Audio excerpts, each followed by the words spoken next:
Nabi Yunus alaihi salam adalah orang yang salih. Sejak sebelum diangkat menjadi nabi dan rasul, beliau memang seorang ahli ibadah yang tekun. Ia telah mengajak kaumnya menyembah Allah dan meninggalkan penyembahan terhadap berhala, melarang kemaksiatan dan kedurhakaan. Namun di antara sekian banyak kaumnya itu, hanya 2 orang yang mau mengikutinya. Mereka adalah Rubil dan Tanu. Rubil adalah seorang yang alim dan bijaksana, sedangkan Tanu seorang yang tekun dan sederhana. Nabi Yunus alaihi salam mengatakan kepada kaumnya, jika dalam waktu 40 hari mereka tidak mau bertaubat, maka akan diturunkan azab oleh Allah Subhanahu wa Ta'ala. Namun ternyata kaumnya tidak ada yang mau memperhatikan peringatan Nabi Yunus dan malah berani menunggu datangnya azab itu. Nabi Yunus pun putus asa atas perilaku kaumnya. Ia pun akhirnya pergi meninggalkan kaumnya dan tempat tinggalnya. Setelah lewat 40 hari, tiba-tiba muncullah awan gelap di pagi hari. Dan di siang harinya, mereka melihat cahaya merah, seperti api hendak turun dari langit. Kaum Nabi Yunus pun pada akhirnya ketakutan dan berbondong-bondong mencari Nabi Yunus, namun tidak ditemuinya.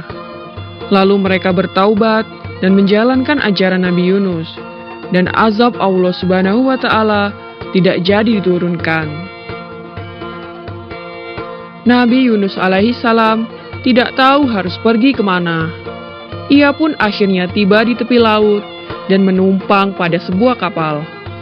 Sebenarnya penumpang kapal sudah cukup banyak, dan ketika di tengah laut, kapal itu kehilangan kendali akibat dihantam badai dan ombak yang dahsyat. Semua perbekalan dan barang-barang sudah dikurangi, namun ternyata kapal itu tetap kehilangan kendali. Sang nahkoda memutuskan untuk melempar salah seorang penumpang ke tengah laut yang ganas itu. Maka diadakanlah undian di atas kapal. Dan sampai 3 kali, selalu nama Nabi Yunus yang muncul. Tak dapat ditolak lagi, maka Nabi Yunus dilempar ke tengah laut. Allah Subhanahu wa Ta'ala tidak menghendaki Rasulnya binasa. Seekor ikan paus besar diperintahkan untuk menelan hidup-hidup Nabi Yunus. Di dalam perut ikan paus itulah Nabi Yunus menyadari akan kesalahannya yang telah meninggalkan kaumnya. Ia berdoa kepada Allah dan bertobat kepadanya. Ya Allah, tiada Tuhan selain Engkau, Maha Suci Engkau.